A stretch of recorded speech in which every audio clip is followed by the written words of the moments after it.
नमस्कार। विकसित भारत संकल्प यात्रा पर हमारे इस खास कार्यक्रम में आपका बहुत बहुत स्वागत है। मैं हूं प्रखर श्रीवास्तव।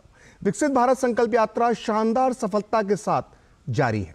देश भर में चल रही इस यात्रा में नागरिकों की हिस्सेदारी 11 करोड़ के पार हो गई है। इस यात्रा का मकसद है केंद्र सरकार की योजनाओं का लाभ विकास के अंतिम पायदान पर खड़े व्यक्ति तक पहुंचाना।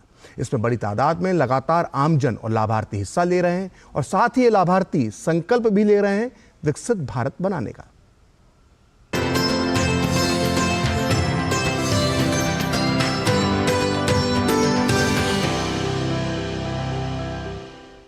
तो विकसित भारत संकल्प यात्रा देश भर में निकाली जा रही है, जिसका उद्देश्य सरकार की प्रमुख योजनाओं को 100% लाभार्थियों तक पहुंचाना है। इसी कड़ी में प्रधानमंत्री मोदी ने आज वीडियो कॉन्फ्रेंसिंग के जरिए लाभार्थियों के साथ संवाद किया और कहा कि सरकार देश की एक बड़ी आबादी को रोजमर्रा की छोटी छोटी जरूरतों के लिए होने वाले संघर्षों से बाहर निकालना चाहती है। इसलिए खास तौर से गरीबों, महिलाओं, किसानों और युवाओं के भविष्य पर ध्यान दिया जा रहा है। प्रधानमंत्री नरेंद्र मोदी की सरकार का विकसित भारत संकल्प यात्रा के जरिए सरकार की सभी योजनाओं का भरपूर लाभ लोगों तक पहुंचाने का लक्ष्य है।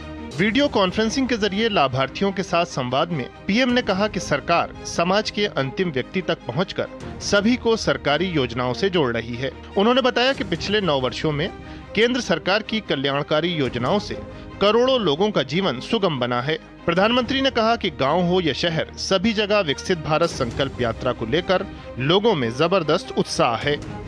छोटी छोटी जरूरतों का ये संघर्ष देश में गरीबों को, किसानों को, महिलाओं को और युवाओं में, इन लोगों को सबसे अधिक रहा है। हमारी सरकार चाहती है कि वर्तमान और भावी पीढ़ियों को वैसा जीवन जीना न पड़े। आपके पूर्वजों को जो मुसीबतें झेलने पड़ी, आपके बुजुर्गों को जो कठिनाइयां झेलनी पड़ी, वो आपको झेलनी न पड़े। यही मकसद से हम इतनी मेहनत कर रहे हैं। पीएम ने कहा कि 2-3 दिन पहले ही विकसित भारत संकल्प यात्रा ने अपने 50 दिन पूरे किए हैं। इतने कम समय में इस यात्रा से 11 करोड़ लोगों का जुड़ना अपने आप में अभूतपूर्व है। इस दौरान 2 करोड़ से ज्यादा गरीबों के स्वास्थ्य की जांच हुई है। विकसित भारत संकल्प यात्रा के दौरान 2 करोड़ से ज्यादा गरीबों के स्वास्थ्य की जांच हुई है। इसी समय में 1 करोड़ लोगों की टीबी की बीमारी की भी जांच हुई है। 22 लाख लोगों की सिकल सेल एनीमिया की जांच हुई है। आखिर ये सारे लाभार्थी भाई बहन, ये कौन लोग हैं? ये सारे लोग गांव, गरीब, दलित, पिछड़े, आदिवासी समाज के लोग हैं। प्रधानमंत्री नरेंद्र मोदी ने कहा कि छोटे किसानों को मुसीबतों से बाहर निकालने के लिए सरकार निरंतर काम कर रही है। कृषि में सहकारिता को बढ़ावा देना इसी सोच का नतीजा है। पीएम के साथ संवाद में देश के विभिन्न हिस्सों के लाभार्थियों ने अपने अनुभव साझा किए। उन्होंने सरकारी योजनाओं से मिले लाभ के लिए प्रधानमंत्री का आभार जताया।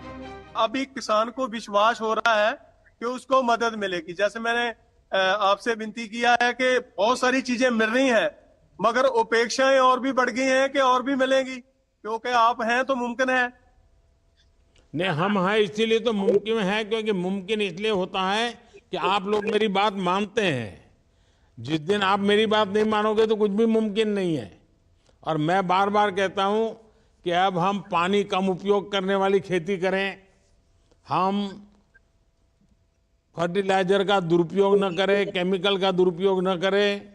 ये जितना ज़्यादा हम संयम रखेंगे, तो गुरु नानक देव जी ने हमको धरती माता की पूजा करने के लिए जो कहा है ना, हमारे गुरुओं ने जो सीख दी है, वो सीख पर हमें खेती करनी चाहिए।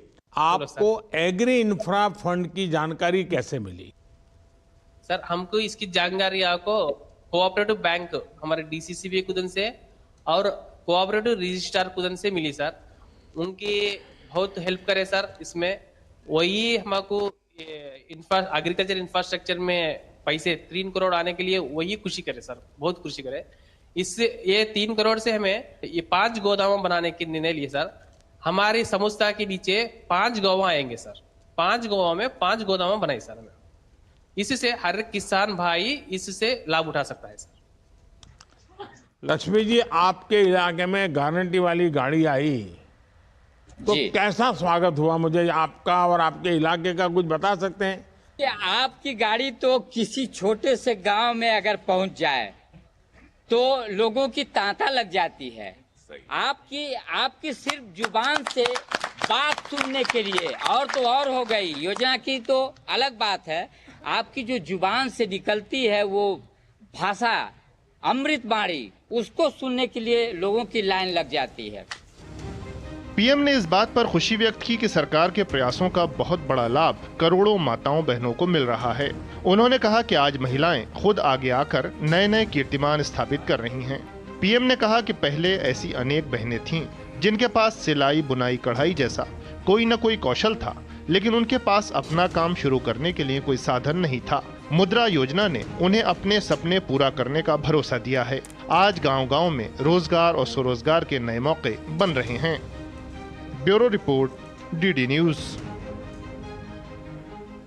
उधर विकसित भारत के संकल्प से जुड़ने वाले प्रतिभागियों की बढ़ती हुई संख्या रोज नए रिकॉर्ड कायम करती ही जा रही है। इस समय तक 11 करोड़ से अधिक नागरिक इस यात्रा का हिस्सा बन चुके हैं। देश के हर राज्यों के 782 जिलों में पहुंच रही है यात्रा। इस दौरान 7030 शहरी क्षेत्रों और 1,81,841 ग्राम पंचायतों तक आईईसी वैन पहुंच चुकी है। इस दौरान विकसित भारत संकल्प यात्रा से पूरे 11 करोड़ से अधिक प्रतिभागी जुड़ चुके हैं। विकसित भारत संकल्प यात्रा के शुरू होने के 2 महीने से भी कम समय में इतनी बड़ी जन भागीदारी अपने आप में एक बहुत बड़ा रिकॉर्ड है। उधर उड़ीसा के संबलपुर जिले में विकसित भारत संकल्प यात्रा का आयोजन हुआ, जिसमें केंद्रीय शिक्षा एवं कौशल विकास मंत्री धर्मेंद्र प्रधान ने भाग लिया। प्रधानमंत्री नरेंद्र मोदी ने वीडियो कॉन्फ्रेंस के जरिए विकसित भारत संकल्प यात्रा के लाभार्थियों से बातचीत की, जिसका सीधा प्रसारण यहां भी किया गया। कार्यक्रम में बड़ी संख्या में मौजूद लोगों ने केंद्रीय शिक्षा मंत्री धर्मेंद्र प्रधान के साथ प्रधानमंत्री के लाइव संवाद को सुना और कार्यक्रम के दौरान धर्मेंद्र प्रधान ने कहा कि कोई भी व्यक्ति कल्याणकारी योजनाओं के लाभ से वंचित ना रह जाए, इसलिए पीएम मोदी की गारंटी वैन पूरे देश में घूम रही है। मोदी गारंटी गाड़ी उड़ीसा के सभी गांवों में घूम रहा है। पिछले नवंबर 15 से लगभग 2 महीना हो गया ये गाड़ी उड़ीसा के सारे गांव में जा रहा है। अभूतपूर्व जनसमर्थन मिल रहा है। जो शहरों में पहले होता था अब वो सुदूर आदिवासी इलाका में भी हो रहा है। ये प्रधानमंत्री नरेंद्र मोदी जी की पहल के कारण हो पा रहा है। तो फिलहाल समय एक छोटे से ब्रेक का, और ब्रेक के बाद विकसित भारत संकल्प यात्रा लेकर चलेंगे कोयंबटूर और यूपी के फतेहपुर।